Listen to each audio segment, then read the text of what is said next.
A sloth, a donkey, and a curious human. Send a prompt and see what they're doing. One hits record with a question on his mind. Two brothers pick it up, see what they find. Corn takes his time, Herman's got the facts. Back and forth, they never hold back. My weird prompts, come on in, that's where we begin. My weird prompts, glad you're here. This episode was generated using artificial intelligence. Please verify facts. You know, Corn, this whole show runs on GPU compute, and we wouldn't be here without Modal. Seriously. And that's what powers all our text-to-speech. Everything you're hearing right now. They're an AI infrastructure platform. Developers use them to run GPU workloads in the cloud with zero infrastructure headaches. If you're building anything with AI, check them out. Modal.com. You know, Herman, I was looking at a GitHub repo yesterday where the developer had essentially written a 300-line wrapper just to handle basic state persistence for a simple research agent. And I thought to myself, we are living in the year 2026. Why are we still out here building the plumbing by hand?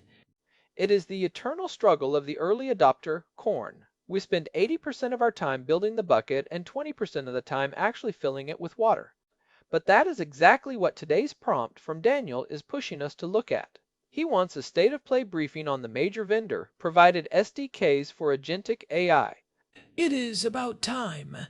We have spent plenty of hours dissecting the third-party frameworks like CrewAI and LangGraph, which are great for being model agnostic, but the big players have finally stepped into the ring with their own heavy-hitting development kits. We are talking OpenAI, Anthropic, and Google. And just for the record, since we are diving into the technical weeds today, this episode of My Weird Prompts is powered by Google Gemini 3 Flash. It is actually quite fitting given that we're discussing Google's own agent development kit later in the show. Gemini writing about its own creator's SDK. I am sure it will be completely unbiased and not at all self-congratulatory. But seriously, the landscape has shifted. A year ago, if you wanted an agent, you went to an open-source framework. Now, the vendors are saying, look, we know our models best. Here is the official way to build on them. The shift is massive. We are moving from the generative chat era into the agentic do era. It is no longer about the LLM just talking to you. It is about the LLM having a dedicated runtime, a memory layer, and a standardized way to call tools. So let us start with the elephant in the room, or perhaps the green logo in the room. OpenAI released their Agents SDK version 1.0 back in November of 2025. Herman, you have been poking around the documentation. What is the overarching philosophy there? Because OpenAI usually goes for the batteries included approach. That is the perfect way to describe it.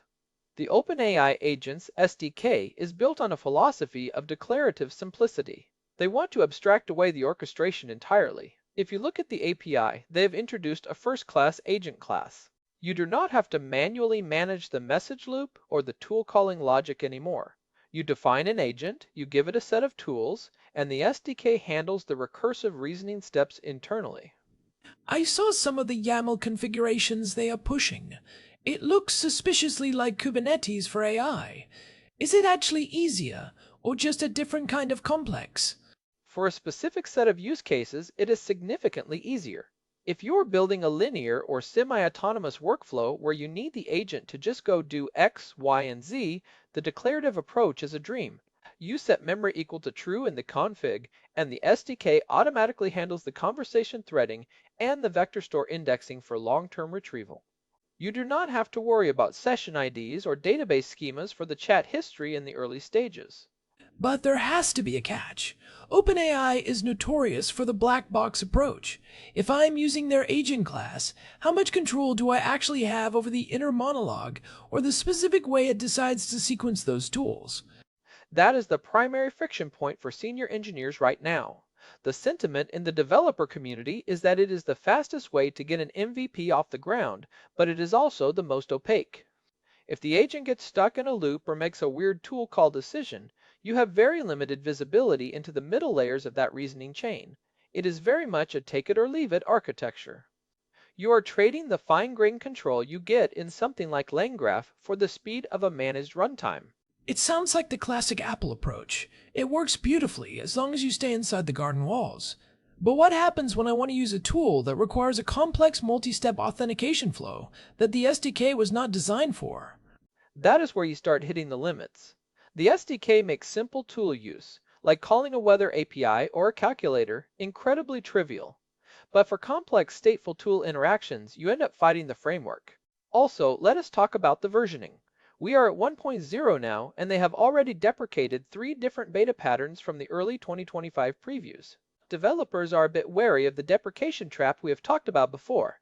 Right, the arc of deprecation. You build your whole agentic workflow on their SDK in November, and by March, the API signatures have changed because they decided a different way was more efficient. It is a high-velocity environment. It really is. Now contrast that with Anthropic. They released the Claude Agent SDK version 0.9 in January of 2026. Their philosophy is almost the polar opposite of OpenAI's. Where OpenAI wants to hide the orchestration, Anthropic wants to give you the tools to build a very safe, very transparent harness. Safety first composability. That sounds very Anthropic. I am guessing it is not as simple as setting memory equals true. Not even close. Anthropic's SDK feels more like a library than a full-stack runtime. It focuses heavily on tool use guardrails. One of the standout features is the explicit human approval callback system. In the code, when you define a tool that has high-stakes implications, like making a financial transfer or deleting a file, you can wrap it in a required approval block. The SDK will automatically pause the agent's execution, serialize the state, and wait for a signed signal from a human before it proceeds. That is actually huge for enterprise. I cannot tell you how many illegal teams put the brakes on agentic projects because they are terrified of a rogue LLM hallucinating a wire transfer. Having that as a native feature in the SDK rather than a custom-built shim is a big deal. It is the reason why we are seeing such high adoption in fintech and healthcare right now. The developer sentiment is that while it is more verbose, you are writing more code to handle the loops and the state transitions. You sleep better at night. You have a very clear audit trail of exactly why the model requested a tool and where the human intervened. So if OpenAI is the fast-moving consumer app builder, Anthropic is the choice for the regulated industry? Generally, yes, but it is also for the developer who wants to be an architect, not just a consumer. The Claude Agent SDK does not force a specific memory implementation on you. It gives you the hooks to plug in your own Redis instance or your own Pinecone index. It is much more modular. The limitation, of course, is the learning curve. You need to understand the underlying mechanics of tool use blocks and how Claude handles the thinking tag in the latest models. I remember seeing a demo where they showed the thinking process of the model being streamed separately from the final output. Does the SDK handle that separation natively? It does. It treats the chain of thought as a distinct data stream. This allows you to log the model's reasoning to your internal monitoring without necessarily showing the messy intermediate steps to the end user. It is a very sophisticated way to handle transparency. Okay, so we have the fast and easy OpenAI, the safe and modular Anthropic. That brings us to Google. They dropped the Agent Development Kit, or ADK, version 0.5 in February. Given Google's history, I am betting this is all about the cloud. You nailed it. Google's ADK is the definition of cloud-native integration. If you are already in the Google Cloud Platform ecosystem, the ADK is almost an unfair advantage. Its philosophy is about seamless deployment and horizontal scaling. When you say seamless, are we talking about the add egg deploy command I saw in the documentation? You can take an agent definition, which, by the way, integrates natively with Vertex AI and Firebase, and deploy it to Cloud Run with a single command. The ADK handles the containerization, the IAM permissions, and the scaling logic. It treats an agent not just as a script, but as a microservice. That is a very different mental model. Instead of thinking about an agent as a persistent entity, you are thinking about it as a serverless function that can spin up thousands of instances to handle a massive batch of tasks. And that is where Google is winning. If you need to run an agentic workflow across 10,000 documents simultaneously, the ADK's integration with BigQuery and Google's distributed infrastructure is hard to beat. They also have this interesting concept called tool extension sets. You can define a set of tools in the Google Cloud Console and share them across multiple agents without rewriting the API definitions. But wait, if I'm using the Google ADK, am I essentially signing a blood oath to stay on GCP forever? Pretty much. That is the major limitation. While the SDK is open source in the sense that the code is on GitHub, it is so deeply entwined with Google's proprietary services that porting an ADK agent to AWS or Azure would be a nightmare. It is the ultimate vendor lock-in play. It is the classic Google move. The tools are incredibly powerful, but the walls of the garden are 20 feet high and topped with concertina wire. But I suppose if you are a Fortune 500 company already spending millions on GCP, you do not really care about portability. You care about the fact that it integrates with your existing security policies and data lakes. And that is exactly who is using it. We are seeing large-scale logistics and retail companies using the ADK because it connects directly to their inventory databases via the Vertex AI extensions. It is about industrial-grade agents. So let us do a quick comparison here. If I am a developer starting a project today, and I am looking at these three, how do I actually choose? Because we haven't even touched on when you should just ignore all of them and stick with something like Pydantic AI. It comes down to where you want the complexity to live. If you want the complexity to be hidden so you can focus on the user experience, you go with OpenAI. If you want the complexity to be visible so you can manage risk and safety, you go with Anthropic. If you want the complexity to be handled by your infrastructure so you can scale to the moon, you go with Google. And what about the third-party frameworks? Why would I still use LangGraph or Crew AI in 2026 when these official SDKs exist? The biggest reason is model agility. Even though these SDKs are getting better, they are still fundamentally tied to their respective models.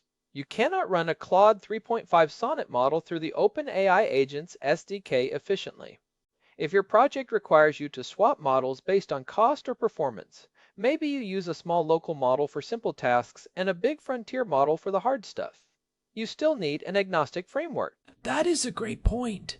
The vendor SDKs are essentially high-performance silos. If you decide that Gemini is better for your specific task next month, and you build your whole agentic logic in the OpenAI SDK, you are looking at a total rewrite of the orchestration layer. We saw a case study recently of a retail company that made that exact mistake. They built a customer service agent using OpenAI's early SDK. It worked great until they realized that they needed a specific type of long context window that Gemini offered at a lower price point. They spent 3 weeks ripping out the OpenAI specific memory calls and state management just to move over. They ended up migrating the whole thing to LangGraph because they realized they never wanted to be in that position again. It is the middleware play. It is less efficient in the short term, but more resilient in the long term. But I have noticed that even the third-party frameworks are starting to adopt the patterns from the vendor SDKs. Have you seen Pydantic AI lately?